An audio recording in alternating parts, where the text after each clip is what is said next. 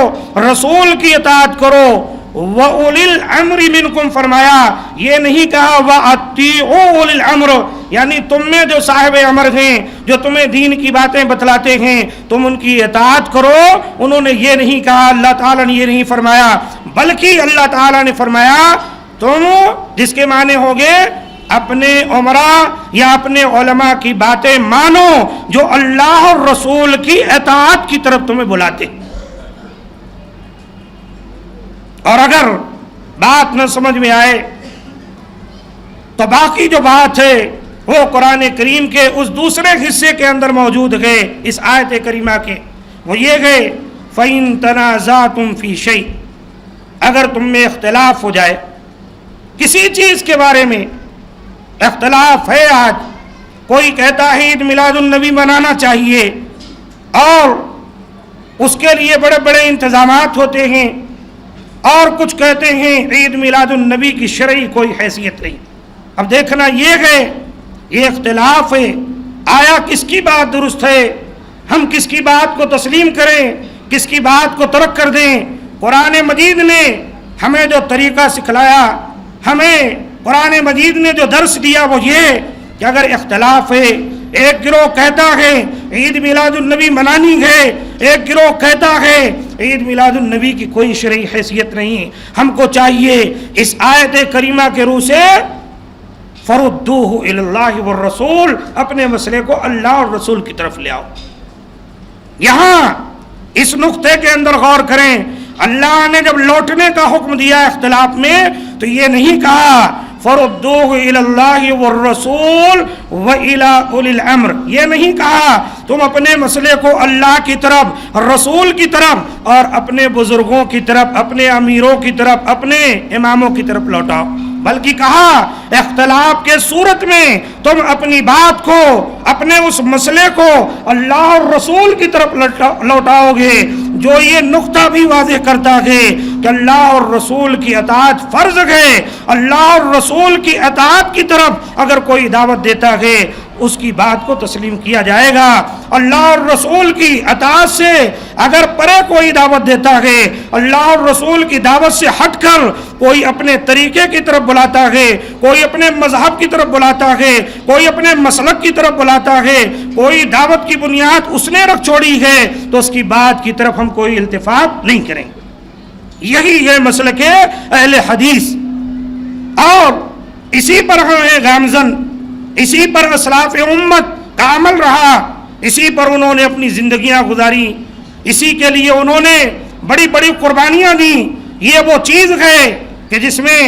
الحمدللہ جمعیت اہل حدیث کا ایک بچہ بھی کبھی کسی غیر سے اس بات پر اتفاق نہیں کر سکتا کہ اللہ اور رسول کی اطاعت کے اندر اللہ اور رسول کو چھوڑ کر کسی اور کی اطاعت کو شامل کر دیا جائے، یہ ایک بچہ بھی تسلیم نہیں کرتا۔ اگر عملی طور پر اس کے اندر کوتاہی ہے، جمعیت اہل حدیث کا کوئی فرد عملی طور پر کوتاہ ہے، عمل میں اس کے کوئی کمی ہے، لیکن عقیدہ جو اس کا ہے وہ بالکل راسخ ہے کہ اللہ اور رسول کے اطاعت کے اندر کسی تیسرے کو شامل نہیں کیا جا سکتا، یہ ایمان کی کسوٹی۔ لیکن آج یہ درس ہم بھول چکے، آج یہ تعلیمات ہمارے نگاہوں سے اوجھل ہو چکی ہیں۔ آج ہم بہت سارے ایسے لوگ ہیں جو کہتے ہیں کیا ضرورت ہے ہم کو اہل حدیث لقب لگانے کی، کیا ضرورت ہے ہم کو سلفی بننے کی، بس اللہ اور رسول کی باتیں بیان کرتے چلے جاؤ، ہم مسلمان ہیں۔ تو عزیز ساتھیوں، میں یہ کہنا چاہتا ہوں کہ اس دنیا کے اندر جتنے لوگ بھی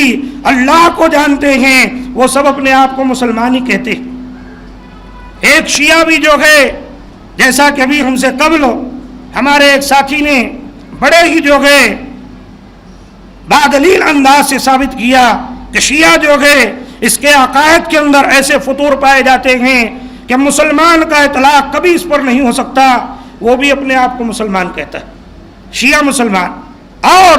وہ لوگ جو صریح طور پر اللہ کے رسول صلی اللہ علیہ وآلہ وسلم کی مخالفت کرتے ہیں، اللہ کو چھوڑ کر غیروں کے نام پر سجدے کرتے ہیں، غیروں کے نام پر رکوع کرتے ہیں، غیروں کے نام پر قربانیاں دیتے ہیں، غیروں کے نام پر نظریں چڑھاتے ہیں، غیروں کے نام کی نیازیں کرتے ہیں، غیروں سے جو ہے دعائیں کرتے ہیں، غیروں سے فریادیں کرتے ہیں، غیروں سے مدد طلب کرتے ہیں، آج یہ قبوری، آج یہ دین اسلام سے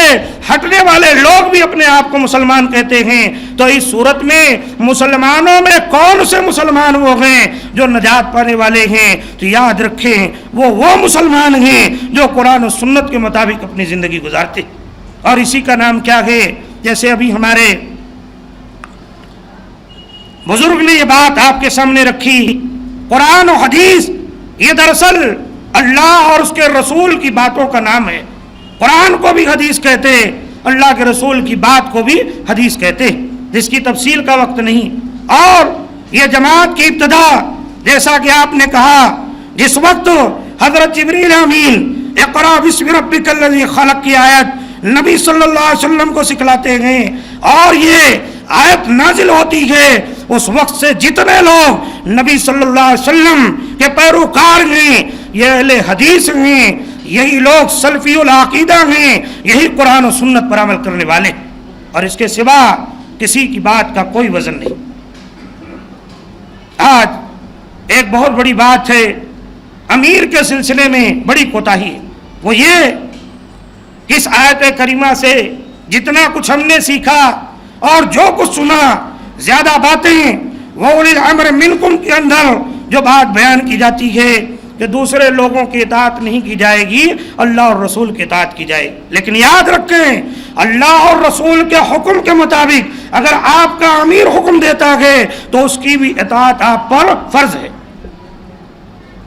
آج اطاعت امیر کا جذبہ ہمارے اندر موجود نہیں،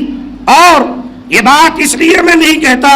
کہ آپ نے ہمیں امیر منتخب کیا، دراصل یہ بات اس لیے کہتا ہوں کہ نبی معظم صلی اللہ علیہ وآلہ وسلم نے فرمایا کہ من یطع الامیر، جو شخص میرے امیر کی اطاعت کرتا ہے، من اطاع امیری فقد اطاعنی، اگر کوئی میرے امیر کی بات سنتا ہے، اس کی اطاعت کرتا ہے جو قرآن و سنت سے ثابت ہے، فقد اطاعنی، اس نے میری اطاعت کی، ومن اطاعنی فقد اطاع اللہ، اور جس نے میری اطاعت کی اس نے اللہ کی اطاعت کی، اور ومن یعص امیری، اور کوئی میری امیر کی اگر بات کو ترک کرتا ہے، میرے امیر کی بات کو رد کرتا ہے جو قرآن و سنت سے ثابت ہے، وہ دراصل میری نافرمانی کرتا ہے، اور جو میری نافرمانی کرتا ہے وہ دراصل اللہ تعالیٰ کی نافرمانی کرتا ہے۔ عزیز ساتھیو، اس آیت کریمہ کے اندر جو بات ہے وہ یہ ہے کہ اللہ اور رسول کا حکم اگر آپ کا امیر دیتا ہے، اللہ اور رسول کی دعوت اگر دیتا ہے، اللہ اور رسول کی طرف اگر آپ کو بلاتا ہے تو اس کی بھی اطاعت اللہ اور رسول کی اطاعت کے ساتھ مشروط ہوتے ہوئے وہ کیا ہے؟ فرض ہے۔ اکثر لوگ اس سلسلے کے اندر بڑی کوتاہی کرتے، اور جمعیت اہل حدیث جن کا عقیدہ قرآن و سنت، جن کی بنیاد قرآن و سنت، آج یہ السمع والطاعہ کا جو جذبہ ہے یہ ان کے دلوں سے نکل چکا ہے۔ کوئی زمانہ تھا اگر امیر آ جاتا تھا تو لوگ اس کو پالکی پر لے کر گھوما کرتے تھے،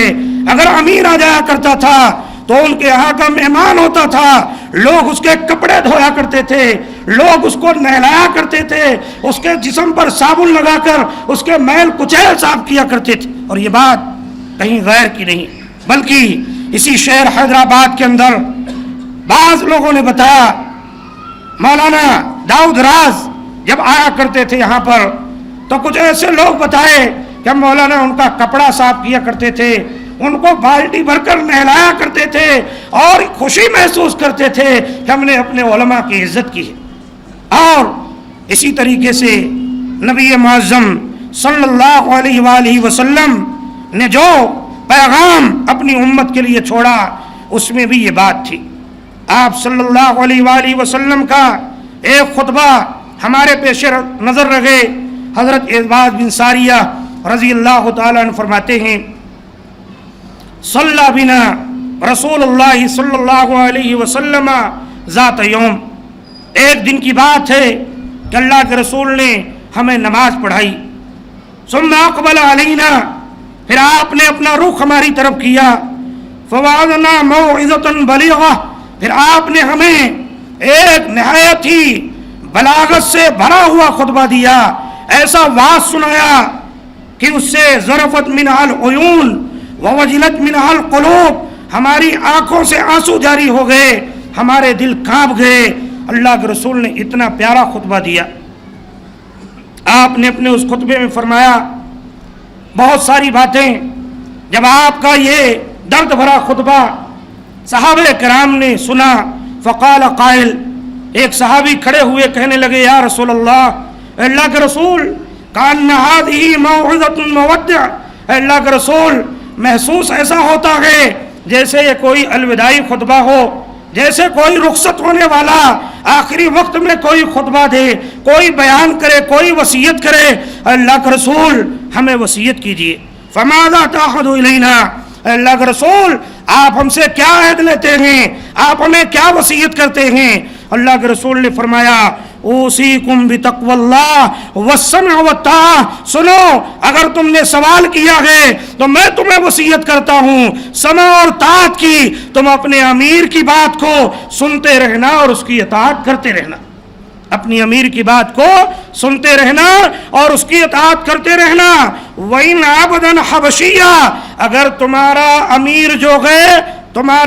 جو ہے کوئی حبشی غلام بھی بنا دیا جائے، بعض حدیثوں میں گئے اگر اس کا سر جو ہے انگور کے دانے کے برابر ہو اور اس کی ناک بھی کٹی ہوئی ہو، وہ عیب دار بھی ہو، اگر وہ تمہارا امیر بنا دیا گیا ہے تو جب تک تمہیں قرآن و سنت کی دعوت دیتا ہے تم اس کی بات کو سنتے رہنا اور اطاعت کرتے رہنا. اللہ کے رسول نے یہ حکم دیا. آج اس سلسلے میں کتنی کوتاہی. آج جمعیت اہل حدیث کہ جو افراد ہیں ان کے اندر امیر کی کوئی حیثیت نہیں، ان کے اندر امیر کی کوئی حیثیت نہیں. ہوگا کوئی ہوگا، حالانکہ سچ یہ ہے ایک کام آپ کرتے ہیں اللہ اور رسول نے حکم دیا ہے، اگر آپ کا امیر آپ کو حکم دے وہی کام کرو اللہ اور رسول کے اطاعت کے مطابق. اگر آپ نے اپنے امیر کی بات کو سن لیا تو آپ کو اجر جو ہے اس کے اندر زیادہ ملے گا. ایک تو یہ اپنے امیر کی بات کی اطاعت کرنے کا، دوسرے جو اس کا اجر ہے اللہ اور رسول نے جو اس کی فضیلت بیان کی ہے. عزیز ساتھیو، اللہ کے رسول صلی اللہ علیہ وسلم نے خطبہ دیا تو فرمایا اگر تمہارا امیر کون ہو، ایک حبشی غلام بھی ہو تو اس کی سماعت اور اطاعت یعنی اس کی بات کو سننا اور اس پر عمل کرنا یہ تم پر لازم ہے. پھر آپ نے فرمایا فَإِنَّهُ مَن يَعِشْ مِنْكُمْ بَعْدِي فَسَيَرَى اخْتِلَافًا كَثِيرًا، اے لوگوں میرے بعد تم میں سے جو زندہ رہے گا وہ بہت سارے اختلاف دیکھے گا، بہت سے اختلافات پیدا ہو جائیں گے. اللہ کے رسول صلی اللہ علیہ وسلم نے پھر اس اختلاف سے بچنے کے لیے اپنی امت کو خبردار کیا. کہا اس اختلاف کے دور کے اندر جب اختلاف بہت ہوں گے تمہاری رہنمائی کوئی چیز وہاں کر سکتی ہے تو آپ نے فرمایا فَعَلَيْكُمْ بِسُنَّتِي وَسُنَّةَ الْخُلَفَاءِ الرَّاشِدِينَ الْمَهْدِيِّينَ، دیکھو تم میری سنت کو مضبوطی کے ساتھ پکڑ لینا اور میرے خلفائے راشدین جو ہدایت یافتہ ہیں ان کے طریقے کو لازم پکڑ لینا. تمسکو بہا، دیکھو تم اس کو مضبوطی کے ساتھ پکڑ لینا اور بڑے طوفان آئیں گے، بڑی ضلالت اور گمراہی کہ ہوائیں چلیں گی، کہیں ایسا نہ ہو یہ سنت رسول، یہ تمسک بھی سننا تمہارے ہاتھ سے چھوٹ جائے. لہذا اللہ کے رسول نے تاکیدی حکم کے ساتھ فرمایا وَعْضُوا عَلَيْهَا بِالنَّوَاجِذِ، تم اس کو اپنے دانت کی کچلیوں سے مضبوطی کے ساتھ پکڑ لینا. آج یہ وہی دور ہے، آج ضلالت کی گمراہی کی آندھیاں چل رہی ہیں. آج آپ دیکھیں گے گمراہی کے طوفان بپا ہیں. ایسے میں ایک آدمی قرآن و سنت کے راستے کو پا جائے یہ اللہ کا فضل ہے، ورنہ دور دور تک کہیں حقانیت کی بات نظر نہیں آتی. جس طرف سر اٹھاؤ گمراہی گمراہی پھیل رہی ہے. گمراہی کی طرف دعوت دینے والے ائمہ موجود ہیں, حق کی بات کہنے والے بڑے قلیل تعداد میں ہیں. اللہ کے رسول نے فرمایا ایسے دور میں جب اختلاف کثیر ہوگا, جب گمراہی عام ہوگی, میری سنت کو اور میرے خلفائے رشیدین کے طریقے کو تم اپنا لینا, اور دیکھو تم اس کو پکڑنا ہی نہیں. وَعْضُوا عَلَيْهَا بِالنَّوَاجِذِ, جیسے کوئی چیز آپ مضبوطی سے پکڑنا چاہیں تو آپ اس کو دانت کی کچلیوں سے پکڑتے ہیں. اللہ کے رسول نے فرمایا میری سنت کو بھی تم اسی طرح اپنے دانتوں کے نیچے رکھ کر اچھی طرح دبا لینا. یہ گمراہ فرقے تمہیں گمراہ کرنے کے در پہ ہوں گے.